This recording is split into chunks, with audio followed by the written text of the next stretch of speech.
Bien, donc je continue sur les paramètres de l'algorithme de recherche et spécifiquement l'espace de recherche et le voisinage.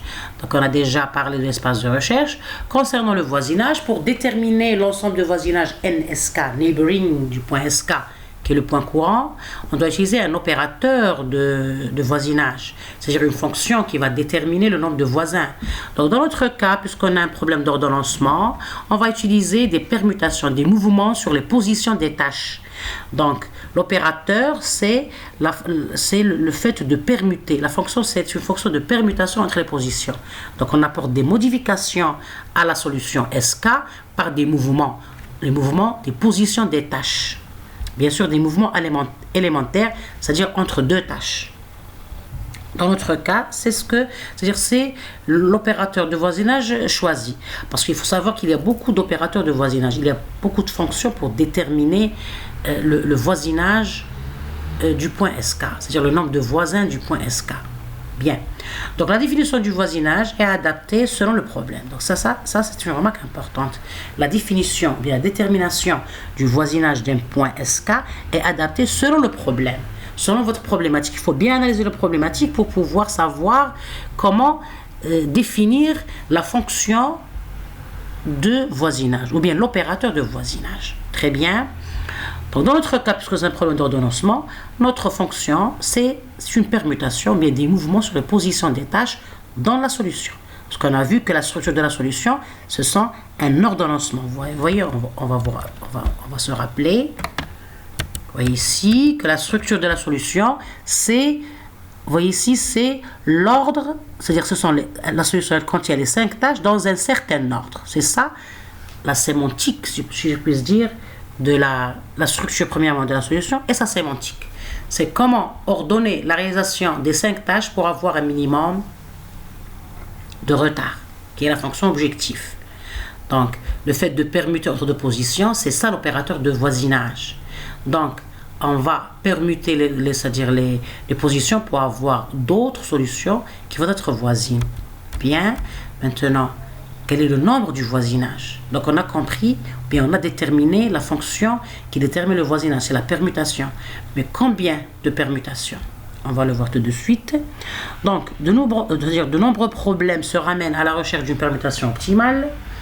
Pour notre cas, on définit le voisinage par deux échanges élémentaires. Donc concernant la permutation, il y a plusieurs types de permutations. Dans notre cas, on va faire une permutation 2 à 2, c'est-à-dire on prend deux positions et on va permuter entre elles. Donc on définit le voisinage par deux échanges élémentaires. Vous voyez, c'est-à-dire on n'a que deux positions qui vont être échangées. Donc automatiquement, le voisinage, il va avoir la taille n fois n-1 sur 2. C'est ça la taille du voisinage. Parce que on a ici deux soucis. Comment définir le voisinage NSK? Donc la question, on a répondu à la question en proposant l'opérateur de voisinage comme étant c'est-à-dire la permutation entre deux positions des tâches. Donc c'est des mouvements. On va apporter des modifications à la solution par des mouvements de permutation élémentaire. On va faire un échange entre deux positions. Donc on a trouvé, bien déterminé l'opérateur de voisinage pour notre problème d'ordonnancement pour pouvoir déterminer le NSK, l'ensemble NSK. Très bien. Maintenant la deuxième question qui se pose, combien de points va contenir cet ensemble-là NSK? Combien de voisins on va considérer? Très bien. Donc la réponse est celle-ci. C'est n fois n-1 divisé par 2. Pourquoi ce nombre? On va le voir tout de suite. Donc, on a vu que l'opérateur de voisinage était défini en utilisant des mouvements sur la solution qui sont des échanges. Donc, c'est quoi un mouvement vis-à-vis de la solution? Donc, c'est la modification apportée à une solution. Donc, on a une solution SK, on va la modifier pour avoir une solution SK plus 1, c'est-à-dire une solution différente. Donc, cette modification peut par exemple, bien sûr, ici, toutes les deux solutions appartiennent à S, qui est l'ensemble des solutions, bien le domaine de recherche, ou bien le domaine admissible, ou bien le domaine de solution S, grand S. Qu'on a dit que sa cardinalité, c'est le n factoriel.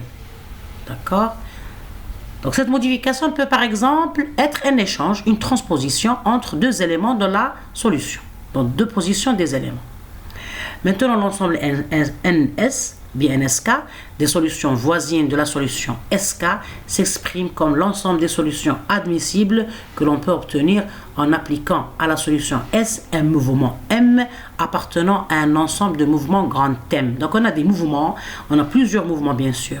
Donc l'application de mouvement de M sur S est notée mouvement SM. Donc on va définir le voisinage NSK. Donc je vais ici corriger pour avoir bien sûr l'harmonie entre notre étude. Ici c'est la solution SK. Très bien, puisqu'on a, c'est-à-dire c'est SK référence aux itérations.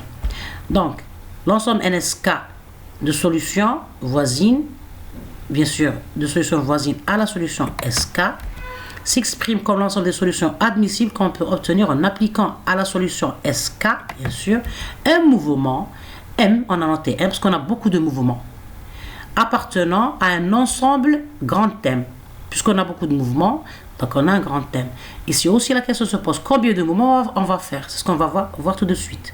Donc c'est une application de M sur SK, on a nommé la solution SK, qu'on va noter mouvement, une fonction, donc c'est une application SK M, c'est-à-dire le mouvement sur la solution SK.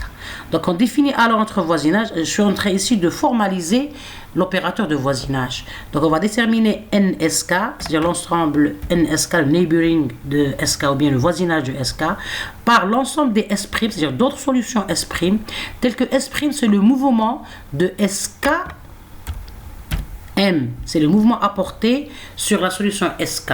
Bien sûr, avec M appartient à grand M. Donc, si on a beaucoup de mouvements, donc on a SK M1, SK M2, SK M3, etc. Selon le nombre de mouvements qu'on va faire, on va déterminer le nombre de points de l'ensemble NSK, c'est-à-dire le nombre de voisins de la solution courante SK. Très bien. Donc, on a répondu à deux questions. Comment on définit le neighboring, l'ensemble de voisinage de la solution courante SK? Donc, on a dit qu'on a utilisé l'application de permutation, mais des échanges élémentaires entre deux positions de la solution. Maintenant, quel est le nombre de l'ensemble SK? Donc, c'est le nombre de mouvements qu'on va apporter à la solution SK. Donc, on a dit que c'est n fois n-1 sur 2. Donc, on va voir pourquoi c'est n fois n-, c'est-à-dire n-1 sur 2. Dans la taille de voisinage, c'est n fois n-1 sur 2. Pourquoi? On va le voir tout de suite. Donc, en général, ici, c'est une récap. On a trois types de mouvements possibles de permutation. D'accord? Donc, on a l'inversion, l'échange ou bien la transposition et le déplacement. C'est-à-dire ce sont trois types de mouvements différents dans le cadre du problème d'ordonnancement. Bien. Donc, on va voir premièrement le cas de l'inversion. Donc, vous voyez ici, on a la structure de la solution SK par exemple. Ici, on prend n égale à 8 pour mieux toucher la différence entre les trois types de mouvements. Donc, on a par exemple ici une solution qui est formée de 8 tâches, d'accord, et dans un certain ordre.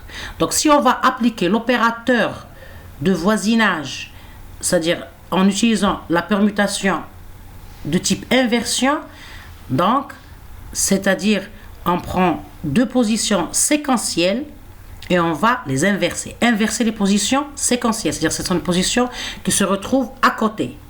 Donc par exemple ici on a 3, 4, on va inverser le 3 et le 4. Donc on va inverser les positions qui sont à côté, les positions voisines. Donc c'est pour ça que le nombre de permutations possibles, c'est n-1 mouvements possibles pour chaque solution. D'accord? Parce qu'on va permuter le M avec 2, 2 avec le 4, 4 avec 3, etc. Donc si on va, calculer le nombre de cas d'inversement, on va trouver que c'est n-1. Bien. En cas, on a un autre type de mouvement, toujours dans le cas d'une structure de solution de ce type-là. C'est-à-dire un séquencement de tâches, ici, c'est-à-dire présenté comme ceci. Donc, on appelle ça échange ou bien transposition, c'est la même nomination. Donc, par exemple, si on a ici cet ordre-là des 8 tâches, pour l'échange, c'est quoi? C'est-à-dire on peut échanger des positions de tâches, pas obligatoirement qui sont à côté de, c'est-à-dire ils ne sont pas obligatoires à côté. C'est-à-dire tous les mouvements sont permis. Donc, je peux échanger le 2 avec le 3 et le 2 avec le 7, le 2 avec le 8. Parce que dans notre cas, on a le 3 et le 7, on a échangé le 3 et le 7. Donc, le 3 prend la place du 7 et le 7 prend la place du 3.